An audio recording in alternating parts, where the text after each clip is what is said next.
আসসালামু আলাইকুম ওয়া রাহমাতুল্লাহি ওয়া বারাকাতুহু।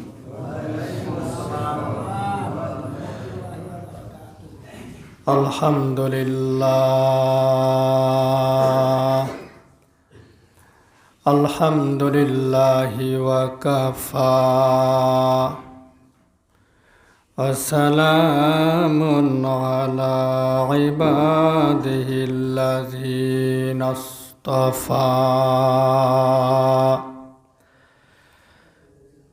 أما بعد فأعوذ بالله من الشيطان الرجيم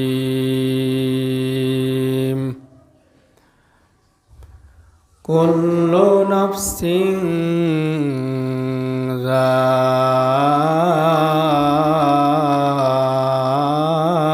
ذائقة الموت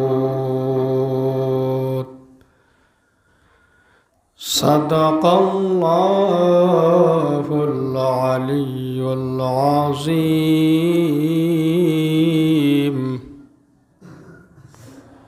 ونحن على ذلك من الشاهدين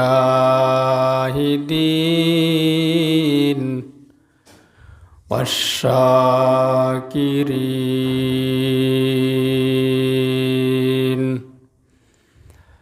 والحمد لله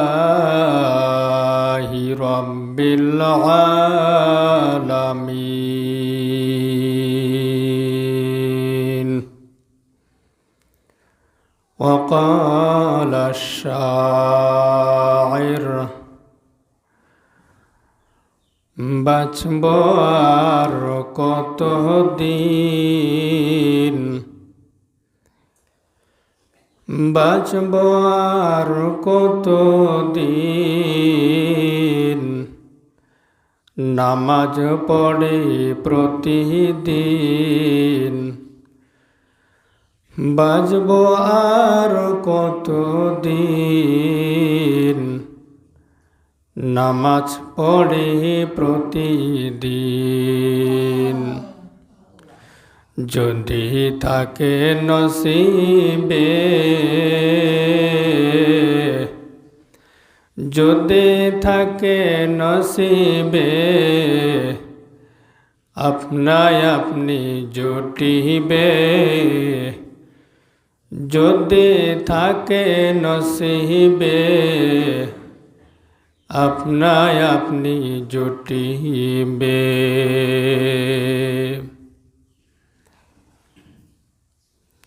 আল্লাহ তাআলার কাছে অসংখ্য লাখো লাখো শুকরিয়া যে রব্বে করিম সুবহানাহু ওয়া তাআলা আমাদের সবাইকে জুমার নামাজ পড়ার আগ মুহূর্তে কিছু সময়ের জন্য দিনী কথাবার্তা শোনার তৌফিক দান করতেছেন। সেজন্য আমরা মাবুদের কাছে, আল্লাহ তাআলার কাছে সকলেই বলি আলহামদুলিল্লাহ।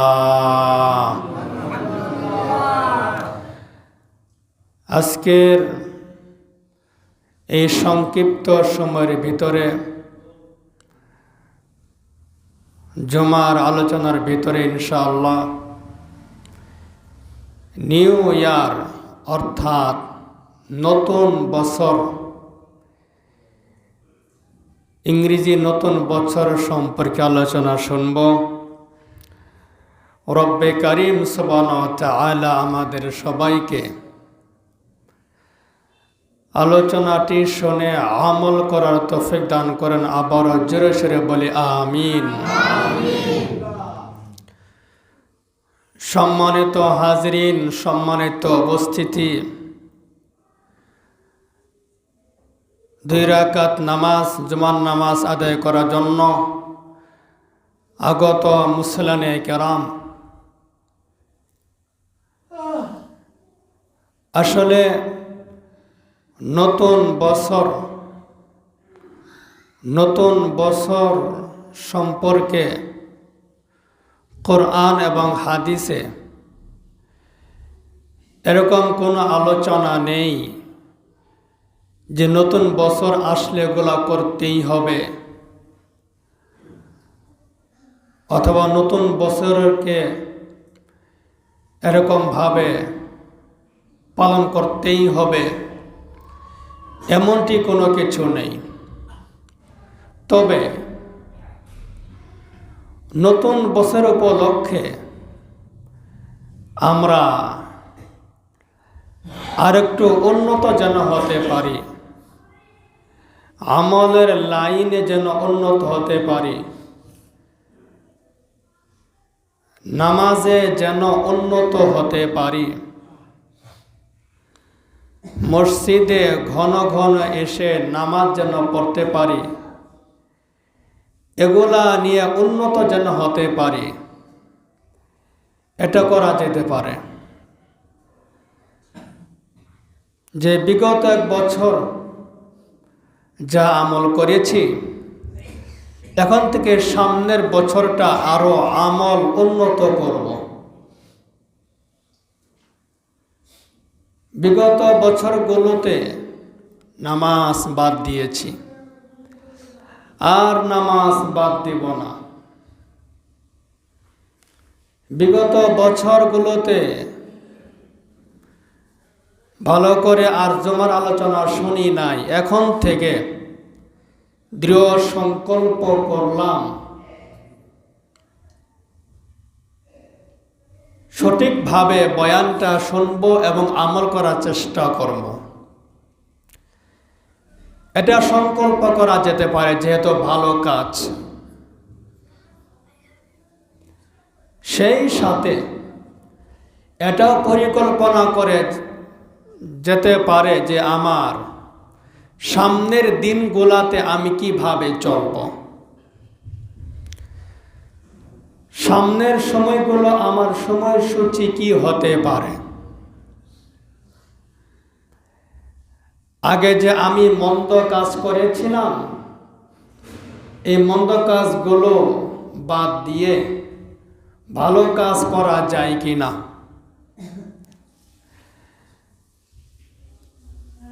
সামনের কর্মসূচি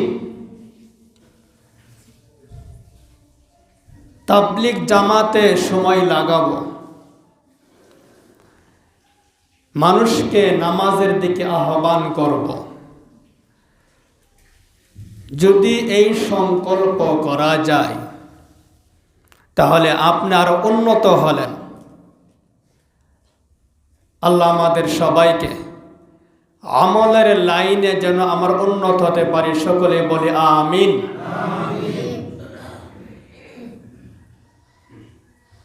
একটা মানুষ তার জীবন থেকে সময় চলে যাচ্ছে,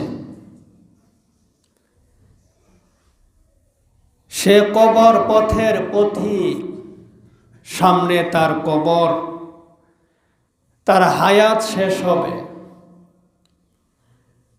হায়াতটা শেষ হলেই তার মৃত্যু অনিবার্য। সুতরাং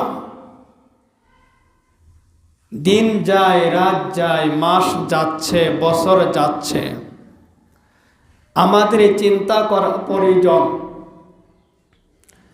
যে আমার জীবন থেকে অনেকটা সময় চলে যাচ্ছে, আমার অবস্থা কিরকম হলো, সেই হিসাব নিজের ভিতরে আনতে হবে, সেই চেতনা নিজের ভিতরে আনতে হবে। আমি ভাত খাই, ভাত খাওয়ার পর এরকমও অনেক মানুষ আছে তারা দোয়াটা মুখস্থ বলতে পারে না, অথচ রব্বে কারিম তিনি এই ভাতের মাধ্যমে, এই খাবারের মাধ্যমে, খাদ্যের মাধ্যমে আপনাকে আমাকে আল্লাহ অনেক বড় করেছেন। নামাজ পড়ার শক্তি দান করেছেন, হাঁটার শক্তি দান করেছেন। এই কান দিয়ে কথাগুলো শোনার জন্য শক্তি দান করেছেন, চোখ দিয়ে ভালো করে দেখার জন্য শক্তি দান করেছেন। সুতরাং ওই খাবারটা খেয়ে, ওই খাদ্যটা খেয়ে, ওই খানাটা খেয়ে শুকরিয়া আদায় করতে হবে। হায়াত যে পেয়েছি, এই হায়াত, এই জীবন পৃথিবীর মানুষ কেউ টাকার বিনিময়ে কিনতে পারে না। রব্বে কারিম হায়াত দিয়েছেন, তুমি নেক আমল করো, আমি আল্লাহ তোমার অল্প সময়ে তোমার কাজের মধ্যে বরকত দান করব। সকলে বলি আলহামদুলিল্লাহ। কিন্তু ওই ব্যক্তির হায়াত কিন্তু ওইটুকুই থাকবে, যে কাজটি আমি 7 দিনে করতাম, ওই কাজটি ভালো করার কারণে, নেকের কাজ করার কারণে অল্প সময়ে আল্লাহ করে দিবেন।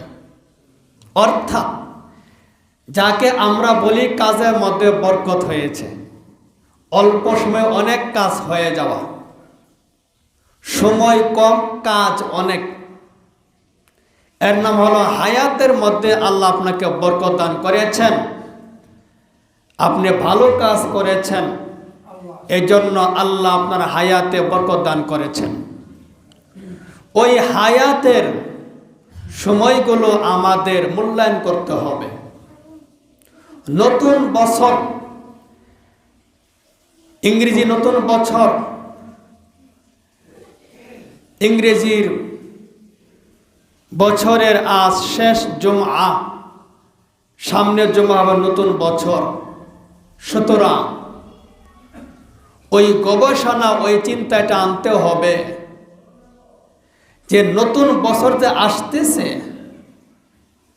আমার আমলের কি অবস্থা হচ্ছে, আমার জীবনের কি অবস্থা হচ্ছে।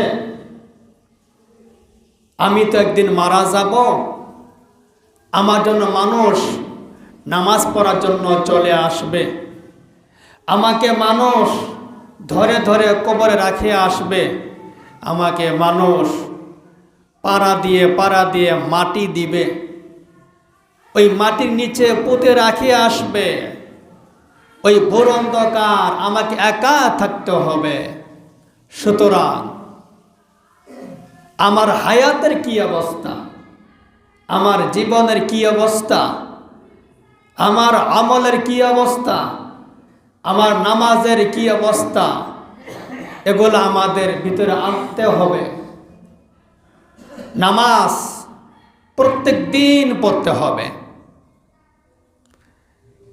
শীতকাল, এখন দিনটা অনেকটা ছোট, যার কারণে আসর, মাগরিব, এশা এই নামাজগুলো খুব দ্রুত চলে আসে সময়ের পরিবর্তনের কারণে। নামাজের প্রতি আমাদের খেয়াল রাখতে হবে, নামাজকে বাদ দেওয়া যাবে না। একটা মানুষ যখন সে নামাজ আদায় করে, রব্বে কারিম সুবহানাহু ওয়া তাআলা তার জীবনের সমস্ত গুনাহ খাতাগুলো মাফ করে দেন। সকলে বলি আলহামদুলিল্লাহ। মৃত্যুর কথা স্মরণ রাখতে হবে। দৈনিক নামাজ হলো 5 বার নামাজ আদায় করতে হবে। রব্বে কারিম তিনি মানুষকে চলার জন্য তিনি কোরআন দান করেছেন। কোরআন মানুষকে নামাজের আহ্বান করেছে, নামাজ আদায় করো। ওই কোরআনের নির্দেশ হিসেবে আমাদেরকে মানতে হবে।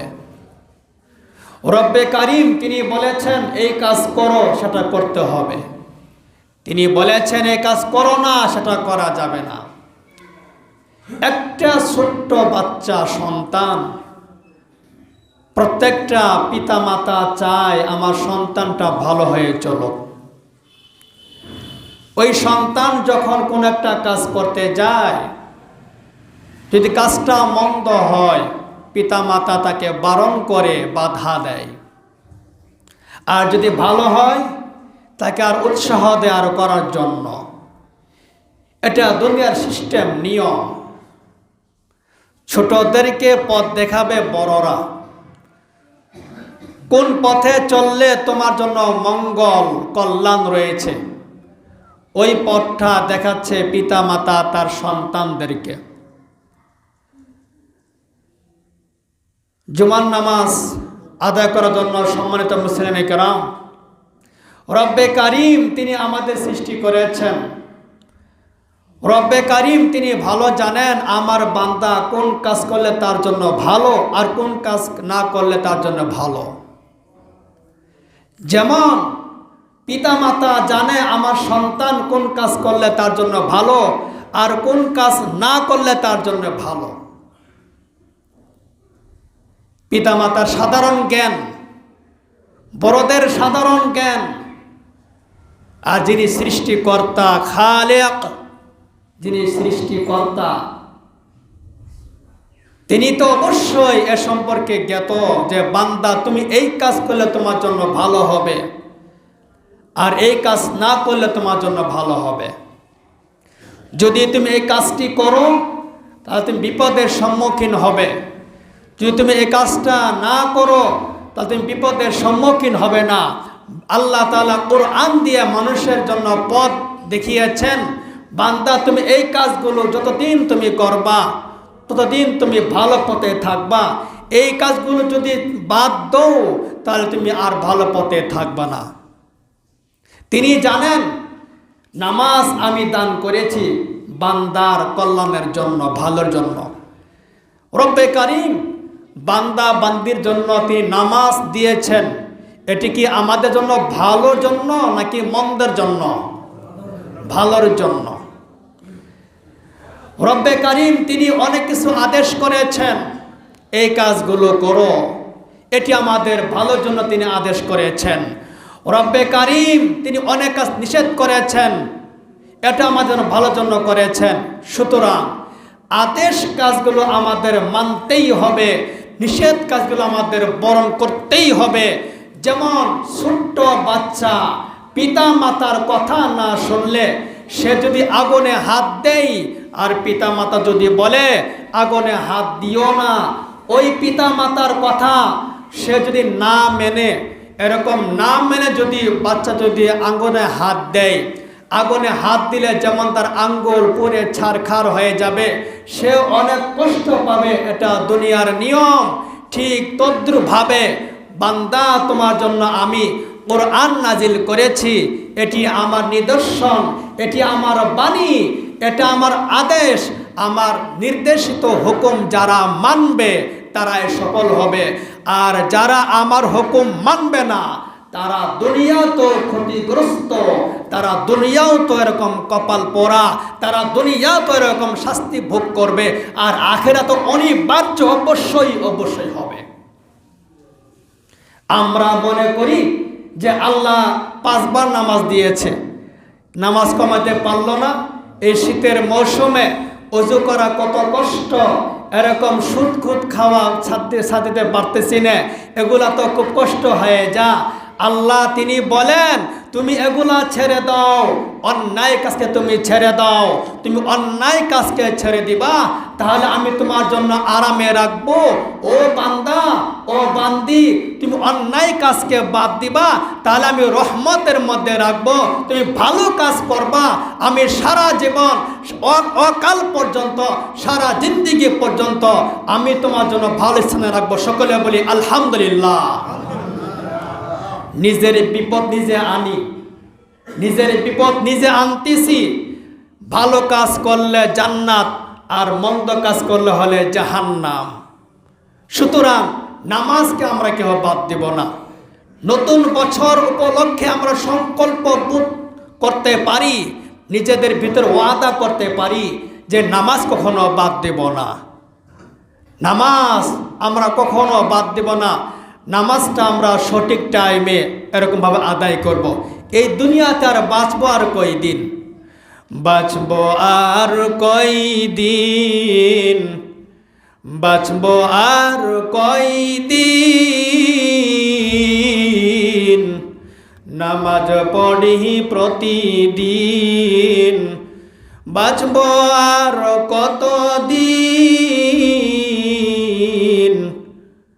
নামাজ পড়ি প্রতিদিন, নামাজ পড়ি প্রতিদিন।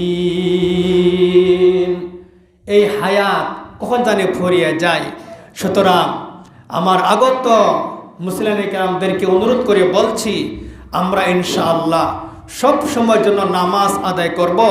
এই নতুন বছরের জন্য আমরা এখন থেকে সংকল্পবোধ করব যে ভালো কাজ আরো বেশি করে করব, মন্দ কাজ এগুলো বাদ দিব। মৃত্যুর কথা সব সময় মনে রাখব। কুল্লু নাফসিন যায়িকাতুল মাউত, একদিন না একদিন অবশ্যই মৃত্যুবরণ করতে হবে, মৃত্যুবরণ করতে হবে। এই চিন্তাটা যদি আমরা গভীরভাবে নিয়ে আসি, তাহলে ওই মানুষটা কখনো সে মন্দ কাজ করতে পারে না। আমরা মুখে স্বীকার করি, বিশ্বাসও করি, কিন্তু আমরা পরক্ষণে সেটা ভুলে যাই। ওই যেন আমরা ভুলে না যাই, সেজন্য আল্লাহ সুবহানাহু ওয়া তাআলা আমাদের জন্য দৈনিক 5 বার হাজিরা দেওয়ার সময় করে দিয়েছেন।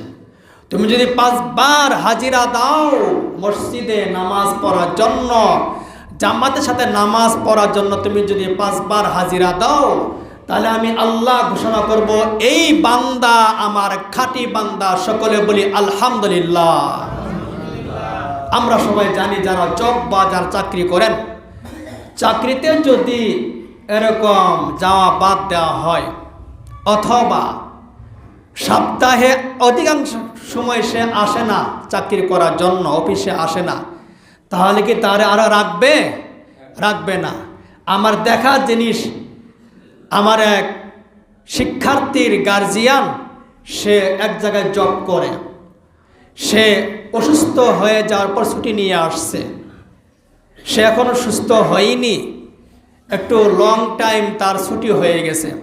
অফিস থেকে ফোন এসেছে, তোমার মতো আমাদের আর কোনো প্রয়োজন নেই, তুমি আসতে পারো না, চাকরিতে জয়েন করতে পারছো না। সেজন্য দুনিয়ার নিয়ম, দুনিয়ার হালত, চাকরিতে না আসতে পারলে তাকে চাকরি থেকে বের করে দেয়।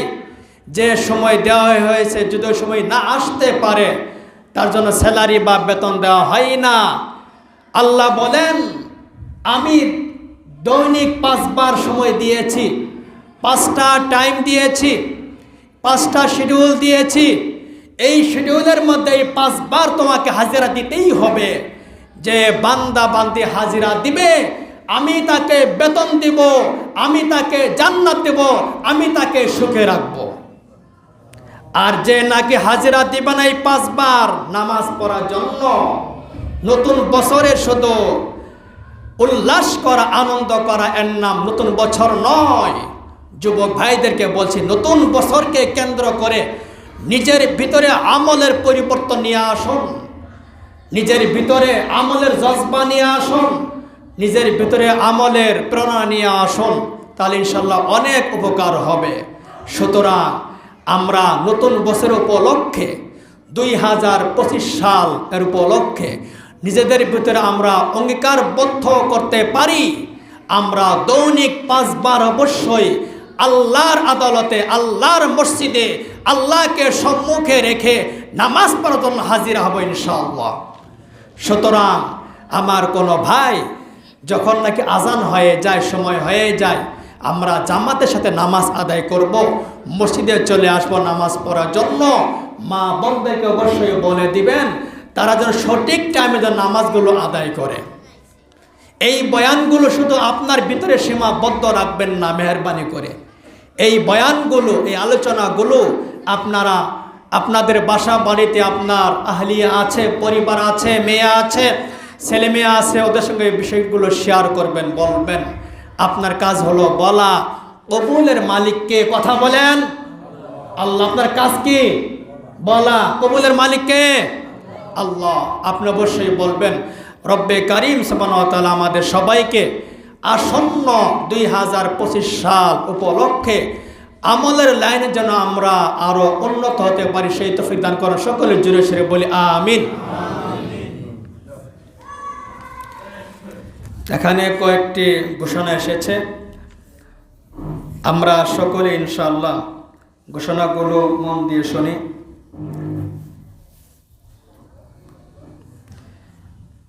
বিসমিহি তাআলা বাদে সালামে মাসনুন আরো সেই যে আপনারা সকলে অবগত আছেন, শ্রীবর্দী থানাধীন গোসাইপুর ইউনিয়নে উলামায়ে কেরামগণ ও জিম্মাদার সাথীদের পরামর্শে প্রতি মাসে তাবলীগ জামাতের মাসিক জোর হয়ে আসছে। তারই ধারাবাহিকতায় আগামী 28শে ডিসেম্বর, আজকে হলো 27, অর্থাৎ আগামীকাল রোজ শনিবার বাদ আসর হতে শেখদি আকন্দ বাড়ি জামে মসজিদে মাসিক জোরের আয়োজন করা হয়েছে। মাসিক জোর অর্থাৎ যেখানে উলামায়ে কেরাম থাকবেন, সর্বস্তরের মুসলিম তারা উপস্থিত থাকবেন। সেখানে দিনী কথাবার্তা গুরুত্বপূর্ণ আলোচনা হবে ইনশাআল্লাহ। আপনারা সেখানে যাবেন। স্থানটা হলো শেখদি আকন্দ বাড়ি জামে মসজিদ। এটা ওই মাটিয়াগড়া বাজারের দক্ষিণ পাশে যে শেখদি আছে, ওই শেখদি পূর্ব পাড়া, অর্থাৎ ওটাকে আকন্দ বাড়ি বলা হয়। এটা অবশ্যই আপনারা অনেকেই চিনেন। ওই মসজিদে ইনশাআল্লাহ আগামীকাল জোর হবে। আমরা ইনশাআল্লাহ নিজ দায়িত্বে নিজের ঈমান রক্ষার্থে, নিজের যেন গুমরা যেন না হয়, ঈমান রক্ষার্থে আমরা ইনশাআল্লাহ সকলেই ওখানে যাব এবং উলামায়ে কেরামদের সোহবতে থেকে গুরুত্বপূর্ণ আলোচনা শুনে আমরা আমল করার চেষ্টা করব। রব্বে কারিম আমাদের তৌফিক দান করুন। সকলে জোরে সোরে বলি আমিন। আরেকটি ঘোষণা এসেছে, পূর্ব বাদে গোনা পাড়া যুব সমাজ ও মসজিদ কমিটির উদ্যোগে দ্বিতীয় বার্ষিক ইসলামী মহাসম্মেলন, তারিখ হলো আগামী 27 ডিসেম্বর। লেখা লিখছে আগামী, আচ্ছা সমস্যা নেই, অর্থাৎ আজকে রোজ শুক্রবার মসজিদ সংলগ্ন মাঠে দ্বিতীয় বার্ষিক ইসলামী মহাসম্মেলন অনুষ্ঠিত হইবে। অর্থাৎ আজকে ইনশাআল্লাহ ওখানে অনেক উলামায়ে কেরাম আসবেন। আমরা ইনশাআল্লাহ সেখানে দিনী কথা শোনার জন্য আমরা সবাই ইনশাআল্লাহ যাব। আল্লাহ আমাদের সবাইকে কবুল করেন। আবার জোরে সোরে বলি আমিন। কিছু বলতে পাই আসুন। ও আমাদের এই মসজিদে প্রতি শুক্রবার মসজিদের জন্য মুক্ত হস্তে দান করার জন্য আমরা সবাই এটা জানি। তো ইনশাআল্লাহ আমরা সবাই মেহেরবানি করে মুক্ত হস্ত দান করার জন্য সবাই প্রস্তুত হয়ে থাকি ইনশাআল্লাহ। সবাই ইনশাআল্লাহ দান করি।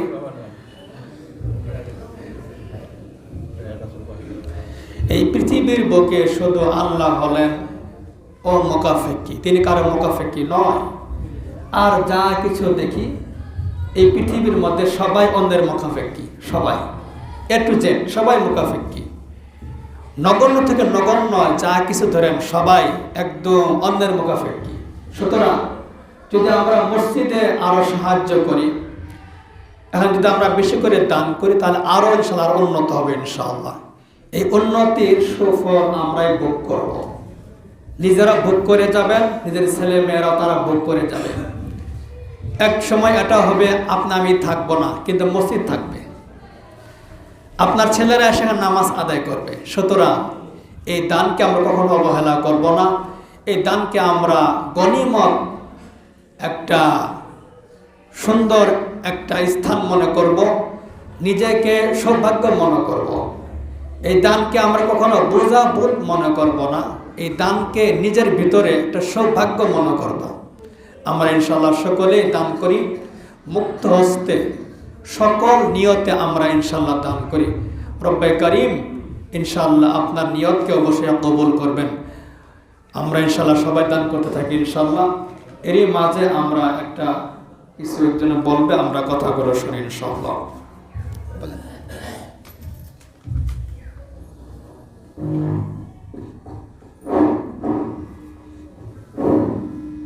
সম্মানিত